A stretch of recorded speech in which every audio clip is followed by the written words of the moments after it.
नमस्कार मेरे प्यारे दोस्तों, कैसे हैं आप सभी। उम्मीद करती हूँ आप सभी अच्छे होंगे। तो दोस्तों, आज फिर मैं एक नई कहानी लेकर आई हूँ जिसका टाइटल है प्यासी डायन। तो दोस्तों, मेरी ये कहानी सुनने के लिए मेरे चैनल को लाइक करें, शेयर करें और सब्सक्राइब करना ना भूलें। दोस्तों, कहानी शुरू करते हैं आज की। दोस्तों, सुबह के 9 बज गए थे और आदित्य बहुत जल्दी कर रहा था अपने कॉलेज जाने की, क्योंकि आज ही उसे एडमिशन लेना था। का कॉलेज मनाली से लगभग 30 या 35 किलोमीटर दूर था। मनाली की सुंदर हरी भरी वादियों और हरे जंगलों के बीच था कॉलेज। आज वहाँ बहुत भीड़ थी, लाइन पर लाइन लगी हुई थी। पर आदित्य बड़ी चैन की सांस लेते हुए बाहर आया, क्योंकि उसका एडमिशन हो गया था। फिर उसने सारा कॉलेज घूमा। सब कुछ आदित्य को बड़ा अच्छा लग रहा था, सिवाय एक चीज़ के। कॉलेज के पीछे एक विशालकाय अजीबो गरीब पेड़ के। फिर उसने इसे अनदेखा किया और घर चला गया। एक हफ्ते बाद उसकी बीएससी की क्लास शुरू होने वाली थी। आदित्य मनाली में अकेला रहता था। वो कुछ सामान अनपैक कर ही रहा था कि डोरबेल बजी। जी आप कौन? तेना दरवाज़ा खोलते हुए कहा। मेरा नाम हिम है और यह आसी है। हम तुम्हारे क्लास में ही पढ़ते हैं। इधर से गुजर रहे थे तो सोचा तुमसे मिलते चलें। तीनों ने काफ़ी सारी बातें की तो आदित्य ने दोनों से उस पेड़ के बारे में पूछा। पेड़ का नाम सुनते ही हिम और आसी एक दूसरे को देखने लगे और उनके चेहरे पे डर उभर आया। वो आदित्य को घबराते हुए समझाने लगे कि वो कभी भी उसके पास ना जाए। वो एक श्रापित पेड़ है। धीरे धीरे वो दोनों आदित्य के काफ़ी अच्छे दोस्त बन चुके थे। आदित्य रोज़ अपनी क्लास में बैठता और ध्यान से उस पेड़ को देखता, पर पास जाने की हिम्मत नहीं होती, क्योंकि वह बड़ा विचित्र और भयावह लगता था। और वैसे भी हिम और गांव वालों से भी काफ़ी बातें सुन चुका था कि इस पर किसी औरत की आत्मा रहती है। आदित्य वैसे तो मॉडर्न था, पर भूत प्रेत में उसका यकीन था। वो जानना चाहता था कि आखिर इसमें राज क्या है। कुछ दिनों बाद एक शाम वह उस पेड़ के पास गया और उसके चारों ओर देखने लगा। कुछ देर तक जब वह वहाँ कोई नहीं दिखाई दिया तो उसने वहाँ कई आवाज़ें लगाईं। कौन यहाँ रहता है इस पेड़ पर? अगर कोई रहता है तो वह सामने क्यों नहीं आता? फिर वह चुप हो गया और बोला, अरे कोई नहीं है, सब ऐसे ही कहानी बनाई गई हैं, कहकर वह पेड़ के पास बैठ गया। बैठे बैठे न जाने कब उसकी आंख लग गई। उसे ऐसा लग रहा था जैसे कोई उसके पास आ रहा हो। धीरे धीरे धीरे और फिर अचानक एक औरत सामने आ गई। उसे देखकर ऐसा लग रहा था जैसे कोई आदिवासी हो, और उसकी वो खौफनाक और प्यासी आंखें ऐसी थीं जैसे सदियों से किसी की राह देख रही हो। आदित्य उसे देखकर बिल्कुल पत्थर की तरह हो गया, जिसकी सारी शारीरिक क्रियाएं बंद हो गई थीं। वो चाहकर भी आंखें नहीं खोल पा रहा था। उस औरत ने आदित्य का हाथ पकड़ा और पेड़ के अंदर चली गई। आदित्य को कुछ समझ आता इससे पहले उसने देखा कि चारों तरफ उसी तरह पेड़ थे। उन सभी पर कंकाल लटक रहे थे। तेज तेज से रोने की आवाज़ें आ रही थी और दूर तक कोई नहीं था। वो बहुत तेज चिल्लाया और यहाँ वहाँ भागने लगा, पर वो कितना भी भागता वापस उसी जगह आ जाता जहाँ से भागना शुरू करता। वो जोर जोर से चिल्लाने लगा, बचाओ बचाओ बचाओ। तभी आदित्य की आंखें खुल गई। उसने देखा वो अभी उसी पेड़ के नीचे लेटा है। उसने एक पल भी बिना गवाए वहां से तेजी से भागता हुआ सीधा घर आ गया। तभी हिम और आसी उसके यहाँ आते हैं और बताते हैं, कॉलेज में दिवाली फंक्शन है रात में। आदित्य को परेशान देखकर दोनों उसका कारण पूछते हैं, पर आदित्य टाल जाता है। रात में सब मिलकर पार्टी में देर रात तक डांस करते रहे और पार्टी खत्म हुई। रात के 1 बजे सब चले गए। तीनों घर ही जा रहे थे कि तभी आदित्य ने अचानक वही पेड़ कुछ दूर पर देखा, जिसके पास वह औरत भी खड़ी थी। आदित्य चौंका और घबराकर बोला, अरे ये पेड़ तो वहाँ था, ये यहाँ क्या कर रहा है? ये कैसे? फिर वह बोल न सका। हिम और आसी घबरा गए और बोले, क्या हुआ? कहाँ है पेड़? कौन सा पेड़? आदित्य ने फिर उधर देखा तो भौचक्का रह गया। वह बोला, अरे वो पेड़ कहाँ गया? आदित्य का सिर चकरा गया और बेहोश हो गया। होश आने पर देखा तो रात के 3 बज चुके थे और हिम उसी के पास सो रहा था। आदित्य ने हिम को उठाया और सारी बात बताई।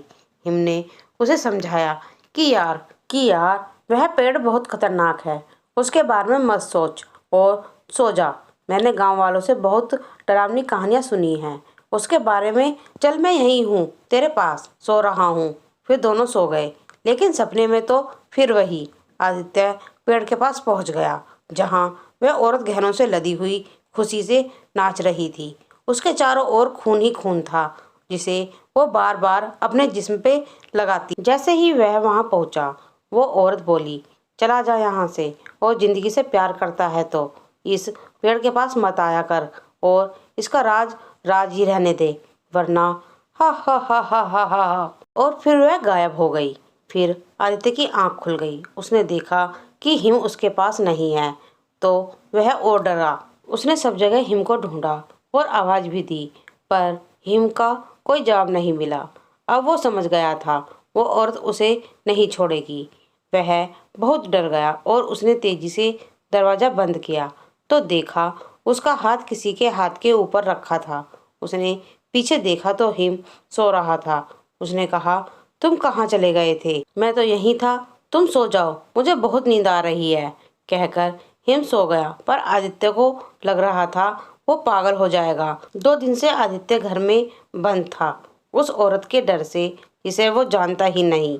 लेकिन आज फिर आदित्य कॉलेज गया। छुट्टी के बाद गुस्से से लाल चला गया उस पेड़ के पास। वो गुस्से में पेड़ को हाथ और लात मारने लगा कि तभी एक लकड़ी का तख्ता सा खिसका और गड्ढा बन गया। उसने बड़े आश्चर्य से गड्ढे में देखा तो एक लाल पोटली पड़ी थी। उसने तुरंत उठाई। बहुत भारी होने के कारण उसे बाहर निकाल नहीं पाया, तो वहीं बैठे बैठे खोलने लगा। और जैसे ही पोटली खुली, वह बिल्कुल हक्का बक्का रह गया। उसमें सोने चांदी के बहुत पुराने गहने रखे थे, जो आज भी उतनी चमक रहे थे जितने कि नए होने पर चमकते होंगे। उनसे उन गहनों को घर ले जाने के लिए जैसे ही हाथ लगाया, तुरंत वह आग की तरह लाल हो गए।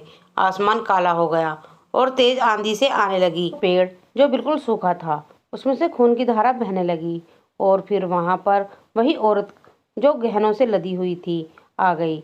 उसने आदित्य से कहा, मैंने तुझे मना किया था ना, पर तू नहीं माना। आखिर मुझे वही करना पड़ेगा जो मैंने पहले कई लोगों के साथ किया। तू जानना चाहता है कि मैंने क्या किया है लोगों के साथ? चल मेरे साथ। औरत ने उसका हाथ पकड़ा, उस गड्ढे में ले गई। वहां आदित्य ने देखा कि हर तरह कंकाल, खून और मांस के लोथड़े पड़े हैं। इधर उधर लाशें बिखरी पड़ी हैं, जिनके ऊपर सांप कीड़े मकोड़े रेंग रहे थे। वो हंसने लगी और बोली, यह सब तेरी तरह थे, जो मेरा भेद जानना चाहते थे, पर मैंने इन्हें मारा नहीं। मैंने इन सब के साथ सुहागरात मनाई। इनसे मेरा सौंदर्य निखरता है।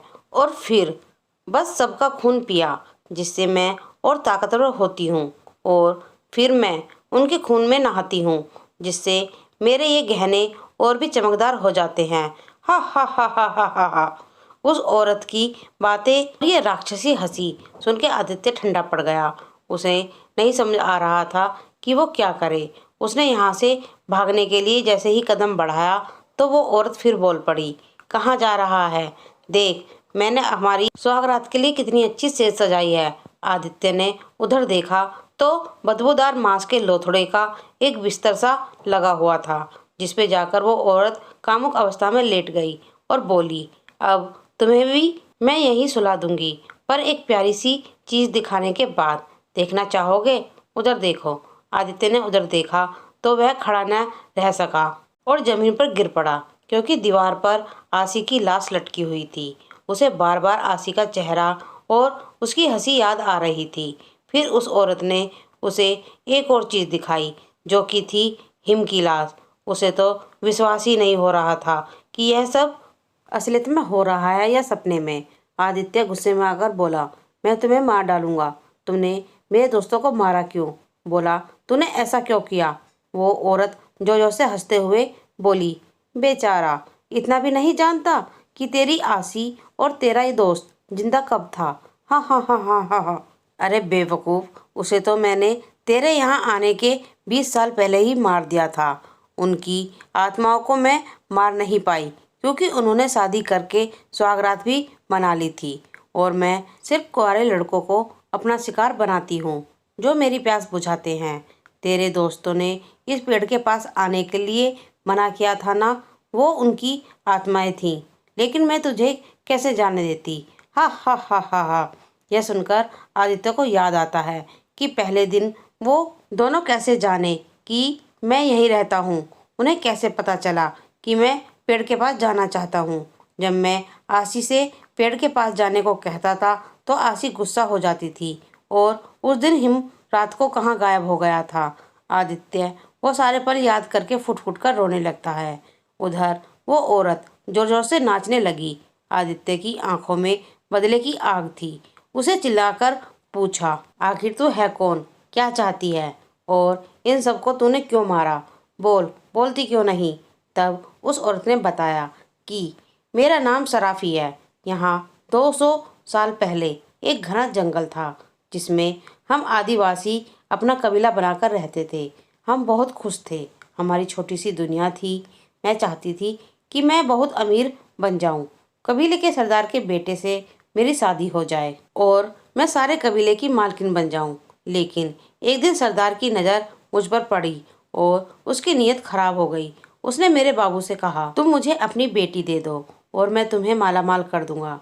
लेकिन बाबू ने उनकी बात नहीं मानी और बादल से मेरी उसी दिन शादी कर दी, जो मुझे बचपन से प्यार करता था। सब खुश थे सिवाय मेरे, क्योंकि मेरा सपना टूट रहा था। उस रात मैं फूलों की सेज पर लेटी बादल का इंतजार कर रही थी। बादल ने आकर मुझे अपनी बाहों में भर लिया। मेरे बदन में बिजली सी कौंधने लगी। मैंने अपनी आंखें बंद कर ली। मुझे अजीब सा लगने लगा तो आंखें खोली तो चिल्ला पड़ी। बादल मेरे ऊपर लेटा था, मगर बिना सिर के। उसके खून से मेरा जिस्म लाल हो चुका था।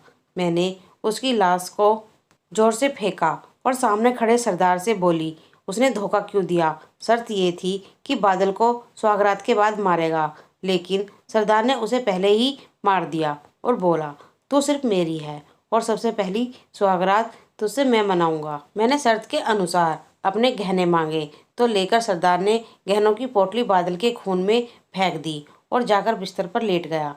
जैसे ही मैंने गहने देखे, मेरी आंखें चमक गई और मुझे लगा कि मेरी जिंदगी मिल गई। मैं खून में रंगे गहने उठाकर बड़े प्यार से पहनने लगी और पहनकर राजा की बाहों में सो गई। लेकिन इस बार भी मेरी सुहागरात नहीं हो पाई और मेरा बाबा आकर सरदार को मार देता है। मैं वहाँ से सीधा भागकर सरदार के बेटे के पास आई और उसको अपनी कामुकता से रिझाने लग गई। खून में डूबे गहनों से लदा मेरा जिस्म कुंदन सा चमक रहा था और सरदार के बेटे ने मेरी मांग भरी और बोला, आज से तुम मेरी पत्नी हो, कबीले की मालकिन हो, लेकिन तुम ये खून से रंगे गहने तुरंत उतारो और स्नान करो। हम अपनी सुहागरात का प्रबंध करते हैं। मैं सारे गहने उतारकर स्नान करके वापस आई तो मेरा पति जंगल के बीचों बीच मुझे लाया, जहाँ चारों तरफ खुशबू फैली थी। उस दिन से मैं सबसे ज़्यादा खुश थी।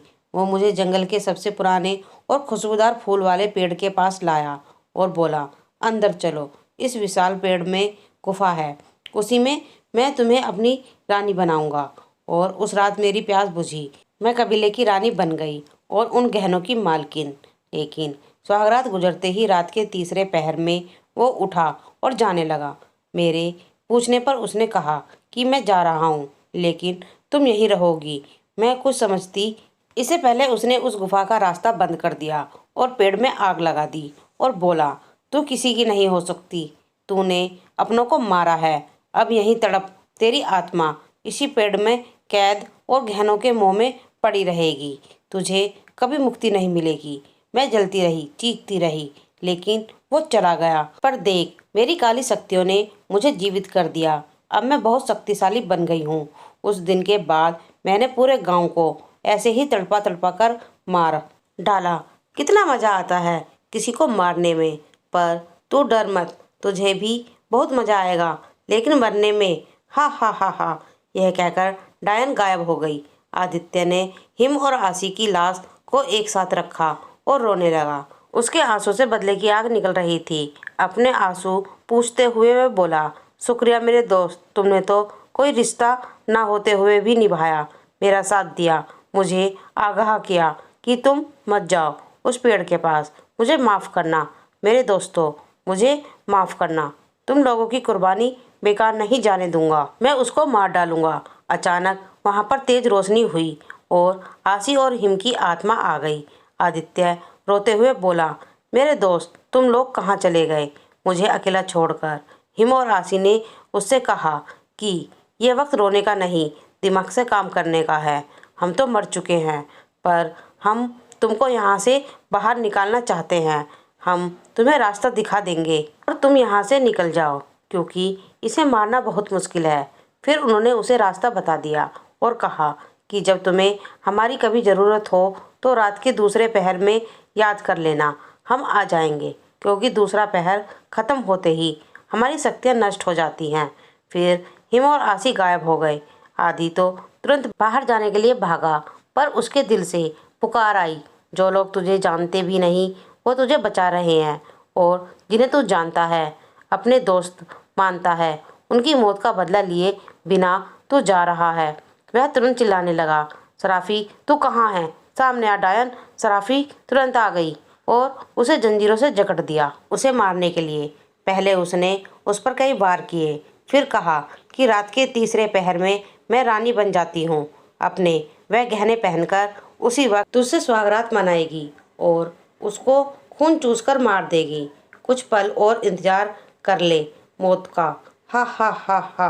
उसने आदित्य के चारों ओर एक ऐसा मंत्र पढ़कर एक घेरा तैयार कर दिया जिसके अंदर कोई आत्मा प्रवेश नहीं कर सकती थी, और अगर वह प्रवेश करेगी तो तुरंत नष्ट हो जाएगी। आदित्य ने तुरंत ही हिम और आसी को पुकारा और आसी तुरंत प्रकट भी हो गए, और आदित्य ने उन्हें रोका कि तुम लोग इस घेरे के अंदर मत आना, वरना तुम नष्ट हो जाओगे। उसने इस आत्मा से पूछा कि सरापी के कैसे ख़त्म किया जा सकता है, तो हिम ने बताया कि सारी रात के तीसरे पहर में वह एक आम औरत की तरह हो जाती है। उसकी शक्तियाँ उस समय नष्ट हो जाती हैं, और इसी समय वह अपने सारे गहने पहनती है और सुहागरात मनाती है, और उसी पेड़ के साथ जला दिया जाए तो शायद उसे मारा जा सकता है। पर इसके लिए तुम्हें किसी शक्ति की ज़रूरत होगी जो सिर्फ आसी तुम्हें दे सकती है, क्योंकि वह औरत है। पर इसके लिए हमें हमेशा के लिए जाना पड़ेगा। आदित्य ने तुरंत ही दोस्तों को मना कर दिया, पर हिम और आसी ने कहा, जल्दी करो, हमारा वक्त ख़त्म हो रहा है। तभी वहाँ सरापी आ जाती है और सब पर वार करना शुरू कर देती है। पूरे शहर में शुरू होने में कुछ पल बाकी थे। आदित्य उनको मना करता रहा। तीसरा पहर शुरू हो चुका था। हिम और आसी ने जैसे ही दोनों ने घेरे के अंदर कदम रखा हो तो दोनों ही एक ही में मिल गए, और वहाँ पर इतनी देर रोशनी हुई कि कुछ भी देखना मुश्किल हो गया। फिर एक रोशनी की धार जैसी आकर तेजी से आदित्य के शरीर में प्रवेश कर गई और तुरंत आग बुझ गई। तभी सार्पी बौखलाकर आदित्य के पास जाकर उसे मारने लगी। अब सार्पी कुछ देर के लिए डायन से एक साधारण स्त्री बन गई। उसे पता था कि अब वह कमज़ोर पड़ गई। उसके जल्दी से गहने पहने और आदित्य को सेज पे ले जाने लगी। लेकिन अब आदित्य के अंदर हिम और आसी की शक्तियाँ थीं, शक्तियों के रूप में समा चुके थे। वह बहुत चिल्लाई और हाथ पैर पटकने लगी। उसे समझ में नहीं आ रहा था कि वह क्या करे। तभी आदित्य बोला, अब तेरा खेल खत्म, कहकर उसने कुछ मंत्र पढ़े और उस पेड़ में आग लग गई। सार्फी बहुत चिल्लाई, देखते देखते सब कुछ जल गया। तभी फिर से हिम और आसी की आत्मा आ गई और धन्यवाद कहकर आसमान में कहीं गायब हो गई। अब उनकी आत्माएं मुक्त हो चुकी थीं। डायन, सार्फी और वो भयानक पेड़ दोनों खत्म हो चुके थे। ठीक 1 महीने बाद वहाँ पर एक मंदिर बनवाया गया जिसका नाम था हिमांशी मंदिर, जो इस जगह की सुरक्षा करते हैं। तो दोस्तों, मेरी ये कहानी यहीं समाप्त होती है। आपको ये कहानी कैसी लगी कमेंट में लिखकर ज़रूर बताएं। धन्यवाद।